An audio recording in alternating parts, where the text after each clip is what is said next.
സാറേ, പാകിസ്ഥാനിൽ നിന്ന് വരുന്നൊരു വാർത്ത അല്പം ഞെട്ടിക്കുന്നതാണ്. അതായത് അവർ ഒരു ഇൻ്റർ കോണ്ടിനെൻ്റൽ ബാലിസ്റ്റിക് മിസൈൽ നിർമ്മിക്കാൻ പോകുന്നു എന്നുള്ള വാർത്ത. എന്ന് പറഞ്ഞാൽ അമേരിക്കയെ വരെ ആക്രമിക്കാൻ ശേഷിയുള്ളതാണത്. അമേരിക്കക്കാർക്കും ഒരു ഞെട്ടലൊക്കെ ഉണ്ടാവില്ലേ? ഞെട്ടലുണ്ട്. അതായത് ഫോറിൻ അഫയേഴ്സ് എന്ന് പറഞ്ഞിട്ട് വളരെ ആദരണീയമായ ഒരു മാധ്യമത്തിലാണിത് വന്നിരിക്കുന്നത്. ഈ ഇൻ്റർ കോണ്ടിനെൻ്റൽ ബാലിസ്റ്റിക് മിസൈൽ പാകിസ്ഥാൻ വികസിപ്പിച്ചുകൊണ്ടിരിക്കുന്നു. പരീക്ഷണമൊന്നും ഇതുവരെ നടത്തിയിട്ടില്ല, പക്ഷെ വികസിപ്പിച്ചുകൊണ്ടിരിക്കുകയാണ്. പാകിസ്ഥാൻ പട്ടാളമാണ് അതിന് നേതൃത്വം വഹിക്കുന്നത്. സ്വാഭാവികമായിട്ടും അമേരിക്കയിൽ വലിയ ഉത്കണ്ഠ ഇത് ഉളവാക്കിയിട്ടുണ്ട്. അമേരിക്കയും റഷ്യയും ഒക്കെ പോലെ വിരലിലെണ്ണാവുന്ന, ഇന്ത്യക്കുണ്ട് രാജ്യങ്ങൾക്ക്, വിരലിലെണ്ണാവുന്ന രാജ്യങ്ങൾക്കേ ഈ ശേഷിയുള്ളൂ. അപ്പോൾ ഇത് ഒരു ന്യൂക്ലിയർ മിസൈൽ ആയിരിക്കും.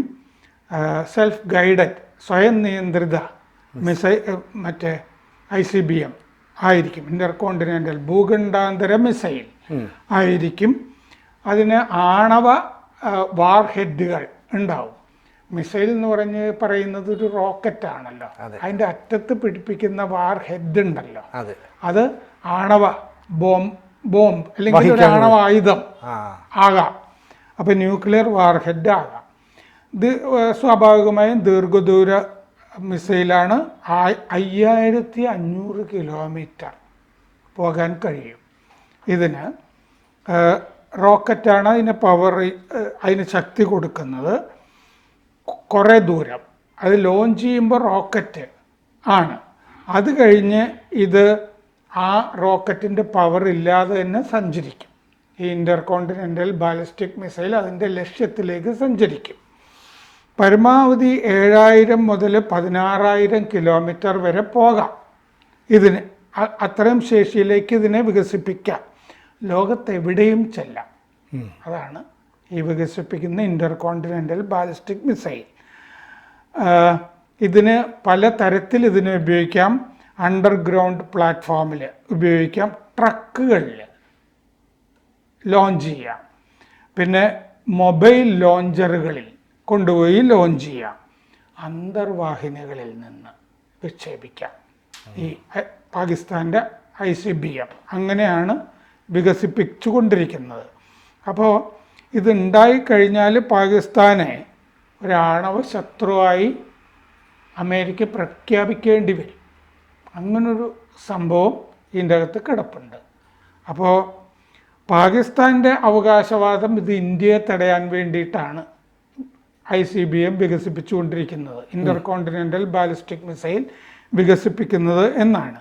പക്ഷേ അമേരിക്കൻ ഇൻ്റലിജൻസ് അത് തള്ളിക്കളയുകയാണ്. അതാണ് ഉദ്ദേശം പാകിസ്ഥാൻ്റെ എന്ന് അമേരിക്ക കരുതുന്നില്ല.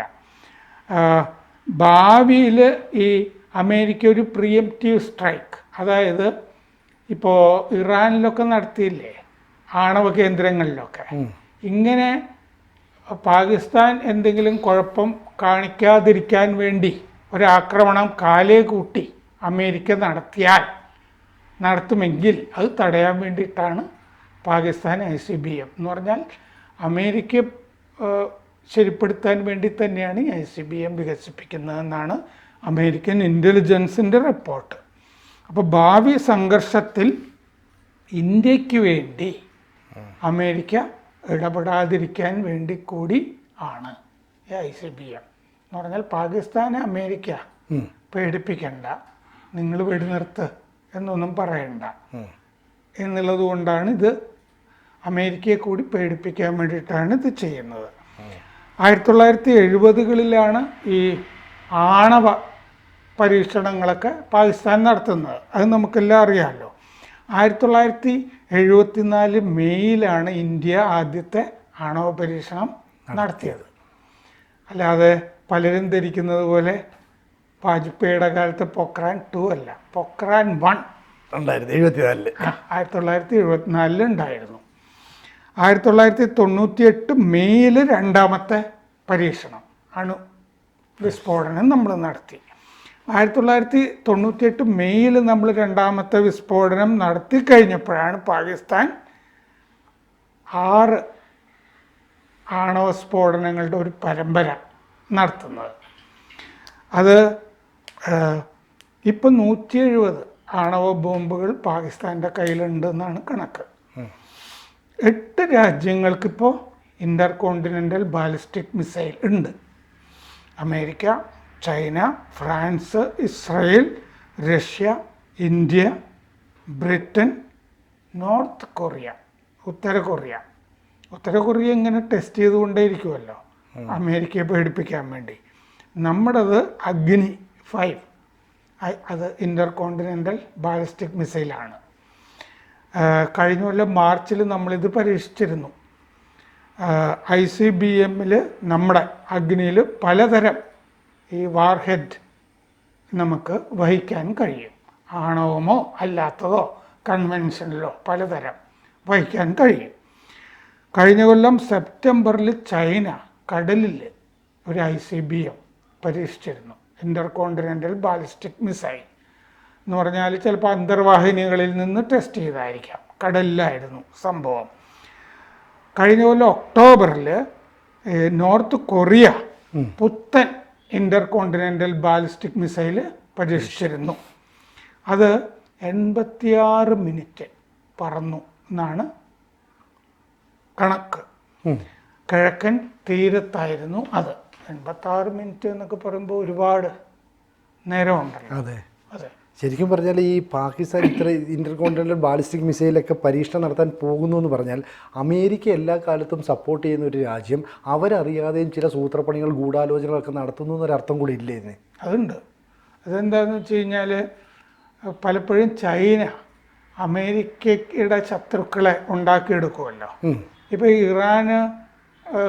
ഇറാൻ്റെ മിസൈൽ ശേഷി മുഴുവൻ നശിച്ചിരുന്നു എന്നാണ് പൊതുവെ കരുതപ്പെട്ടിരുന്നത് മുമ്പത്തെ ഇസ്രായേൽ ആക്രമണത്തിലൊക്കെ. പിന്നെ ഇപ്പോൾ ഈ മിസൈലുകൾ എവിടെ നിന്ന് വന്നു അല്ലേ? വന്നു. അത് ശരിയാ. അപ്പോൾ വലിയൊരു സഹായം എവിടെ നിന്ന് വരണമല്ലോ. അതെ, ഒരു സഹായം. അത് പലതരത്തിലും ചൈനയിൽ നിന്ന് സഹായം കിട്ടിയത് ലോകത്തിന് അറിയാം ഇപ്പോൾ. അപ്പോൾ അമേരിക്കയ്ക്കിട്ട് ആരെങ്കിലും അടിക്കും എന്ന് കണ്ടു കഴിഞ്ഞാൽ ഉടനെ ചൈനയുടെ സഹായം അവിടെ എത്തിയിരിക്കും. ചൈനയുടെ അകത്ത് ഉയ്ഗർ മുസ്ലിങ്ങൾ അല്ലേ, പള്ളികൾ, അവരുടെ മോസ്കുകൾ തർക്കും, അവരെ പിടിച്ച് തടവിലിടും, അവരെ ഉന്മൂലനം ചെയ്യുകയൊക്കെ ചെയ്യും. അവിടെ ഇസ്ലാം വേണ്ട ചൈനയിൽ. പക്ഷെ അമേരിക്കക്കെതിരെ ഇസ്ലാമിക തീവ്രവാദം വളരുമെങ്കിൽ അത് ഊട്ടി വളർത്താൻ ചൈനയുടെ അകത്ത് പാടില്ല, പുറത്താകാം. അത്തരം ഇസ്ലാമിക ഭീകര രാഷ്ട്രങ്ങളെയൊക്കെ സഹായിക്കും ചൈന. അക്കാര്യത്തിൽ സംശയമൊന്നുമില്ല. അപ്പോൾ ഇപ്പോഴും ശരിക്കും പറഞ്ഞാൽ പാകിസ്ഥാനെ യഥാർത്ഥത്തിൽ സഹായിക്കുന്നത് ചൈനയാണോ അല്ലെങ്കിൽ അമേരിക്കയാണോ? അത് മറ്റേ അമേരിക്കയ്ക്ക് കച്ചവട താല്പര്യങ്ങളാണ് കൂടുതലും കാണുന്നത്.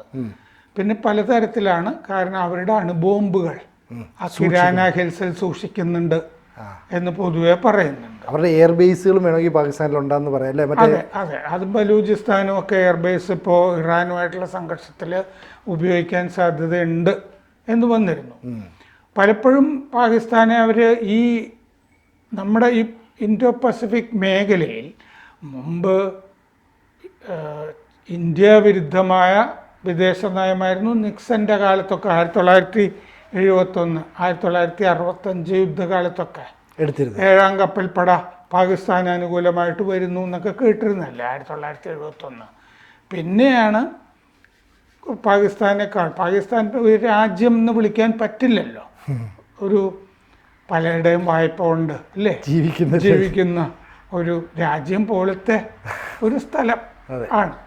അങ്ങനെ വരുമ്പോൾ ചൈനയ്ക്കെതിരെ ഉപയോഗിക്കാവുന്ന ഒരു രാജ്യമായിട്ട് ഇന്ത്യയെ ഇൻഡോ പസഫിക് മേഖലയിൽ അമേരിക്കയ്ക്ക് കരുതാം. പക്ഷേ ഇന്ത്യയുടെ വിദേശ നയം ഇന്ത്യയുടെ മാത്രമാണ്, സ്വതന്ത്രമാണ്.